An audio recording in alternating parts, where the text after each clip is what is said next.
நான் இவ்வளவு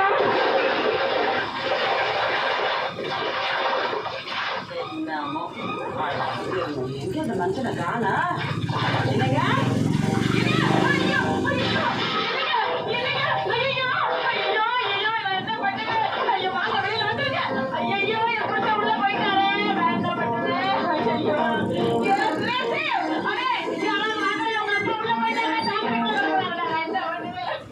நாளை முதல் குடிக்க மாட்டேன் சத்தியம் அளித்தாங்க.